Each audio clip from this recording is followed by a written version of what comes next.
Hey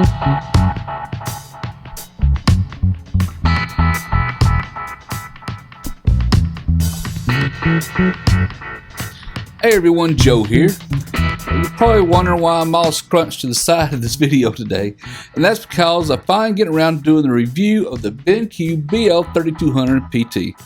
That's that big, beautiful 32-inch display you see behind me. So, I got a little bit of information and stuff on it, and I've had this display, if you've been watching my channel, you probably realize about 6, 7, 8 months now. Quite a while to actually get the feel of the display, to find out any of its flaws, and also really test it out and to let you have an honest review on this display. So let me get in here and talk about some of the pros before we get to the cons about the display, in case anyone is actually interested. Let me see if I can get that out of my mouth. Okay, the pros. Now this is what's called a 2.5K display. It has a resolution of 2560 by 1440. And it is a VA display. It is a 10-bit. So it has quite a bit of color range to it. It's a 12 millisecond, so it's pretty fast. It's probably not as fast as some gamers would want, so it's not really aimed for gamers anyway. It's more of a CAD CAM monitor, photography monitor, people who want a seriously good quality monitor. Okay, now it has a 3000-to-1 color contrast, which is also a huge plus. And these, from my testing right here, I've actually tested out, and I'll show the results here on the screen.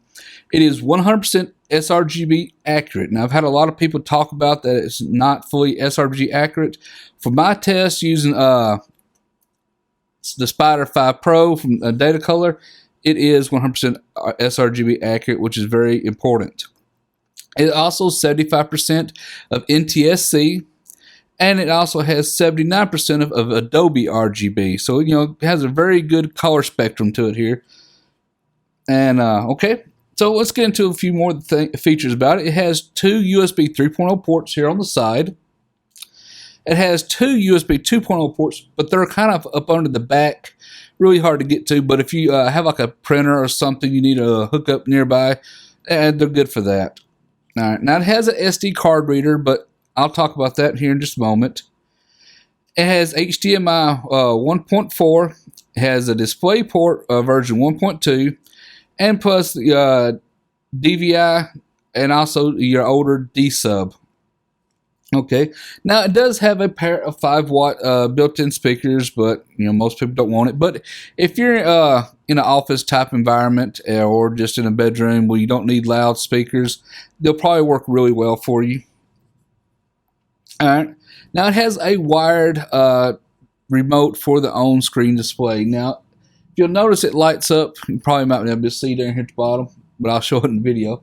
It has so you can access the on-screen display and stuff, so it detects when your fingers get close. I actually can't stand it because I have no idea where the buttons are at. So this little wired remote control here that hooks up on the bottom is very handy. I love this feature. It's very easy to use. Feels very natural in your hand. And it tucks away in the nice little metal base there at the bottom, so it's easy to hide. Now, if you don't want that hooked up, you can just simply unplug it and use the ones over here in front. But, at least they have 2 options for people. Okay, so where are we on this at? Okay. Like I mentioned, it does have a durable metal base. Now, the top here is plastic covering the top, but the back is metal. And now this is also very adjustable. It can go up, go down, and can go in both portrait and landscape mode. Landscape and portrait modes. So if you do turn it to the side, it will automatically detect and rotate your display for you. So that's really nice for people who want to need the portrait display. I don't ever use it because I run out of room. At least it's there. And it's, like I said, it is very nice display. It goes up and down. It turns both directions. So if you want to get something behind your monitor, you can easily just turn it. Get stuff really nice. I really love the way the stand is designed on this thing. Okay. Oh, yeah. And so another great thing about this monitor is it comes with all the cables to your display stuff. So if you're needing even the D-sub, the DVI, the Displayport, HDMI cables, it comes with all of them, so you don't have to run out and buy any. Now, they're kind of short, but at least they sent them. That's the That's the good plus to it. All right, now I got a few cons I want to just talk about. Now, it did mention it does have an SD card reader. Now, mine is buggy. I don't know if this is a flaw in my particular monitor, but when you put the SD card reader in this, sometimes it seems to work okay. Sometimes it really gets really slow. And for something that's supposed to be hooked to the USB 3.0, you expect it to work a lot better. But I have trouble transferring photos and stuff on it, so I end up not using it. So I still end up having to reach behind to my Mac Mini here and actually get to it. Okay, and another issue is the D-sub only supports 1600 by 1200 resolution. Now, I don't know if that's a limitation of the older analog signal from the older VGA cable or not, or if that's just a limitation of this particular monitor. I quit paying attention to that stuff years ago. I'm not sure there's too many people actually still use the old D-sub cables, but it's there in case somebody needs them, I guess. Okay, and here's something I did notice, and I don't think too many people actually will ever notice this, and most people don't even know to look for it unless I just mention it to you, but I've got to mention to you, there is a slight uneven illumination to the display, and that's over here in this corner here, and just slightly over here. When I'm running a monitor calibration test on it, or just calibrate my monitor in general, and it starts displaying, say, like solid hues, grays, and colors across the screen, when it's down really to kind of like a very low brightness level, you can tell there's a little bit of dark streaks over here. Now, there's not say streaks; it's very faint, and by the time the brightness level gets about 50%, it disappears. So under normal usage, I never ever noticed this until I went to calibrate the display, which, it noticed it. It might be a flaw in mine, or it might just be the way it's designed. I'm not sure, but like I said, under normal conditions, you'll never ever notice this. And there'll probably be people commenting that theirs doesn't have it. It's so hard to notice, probably never notice it. So I wanted to point that out because I'm being honest here. All right, and here's another issue I run into is Displayport Cable. Now, I mentioned it does come with all the cables you need. At least like my Mac Mini, they use the Thunderbolt cable and stuff. It uses the smaller mini DisplayPort type. This one, it came with the big DisplayPort, and I'm not sure there's too many video cards that actually use that. So you may need an adapter. I'm not really fond of adapters because they degrade signal quality, but I went ahead and just purchased another cable straight out.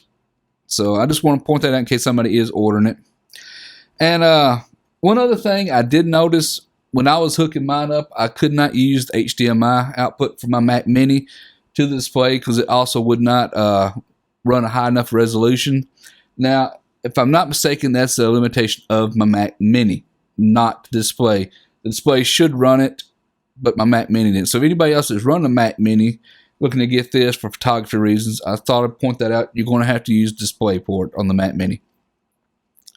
And that's really it. There is no other flaws to the monitor. It's a really great monitor.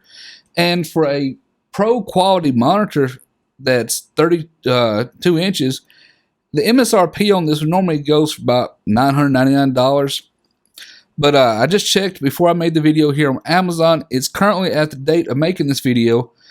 You can find it for $565.59 plus free shipping. So I'll put a link to that down in the description if anybody's interested in looking up more information about this monitor or wanting to purchase it. I absolutely am very happy with my purchase. Really glad to have this monitor. And it works really nice. Now, another note, when I did go to calibrate my monitor, the colors were very close out of the box. Now, people have mentioned before that the monitor was really close out of the box. I can highly confirm it was very close out of the box. There was only a few minor adjustments I really had to make. Of course, got to keep it accurate, got to be accurate, but just out of the box, I was very impressed how close it was. But that's it for the BenQ BL3200PT. It's a fabulous monitor. Highly recommended if somebody's wanting to get one of these over an Apple display. or if you're just wanting a nice display for your Windows box too, highly recommended. So anyway, that's it. Like I said, if you're interested in this monitor or want to find out more about it, there is Amazon affiliate link down the bottom, down in the description. And I want to remind everybody, if you do purchase anything through my Amazon affiliate links, it does help support the channel. And supporting the channel always helps get more gear and stuff in to review, and brings more funding in to help grow the channel. So I want to point that out there to everyone. But anyway, that's it for this review. I hope you found it informative. Hope you liked the video. And if you do, thumbs up. Thumbs is always highly appreciated. If you're not a subscriber to my channel, be sure to subscribe. Subscribing is free. It's for you unless you know when I'll release more videos. Until next time, everyone, thank you for watching.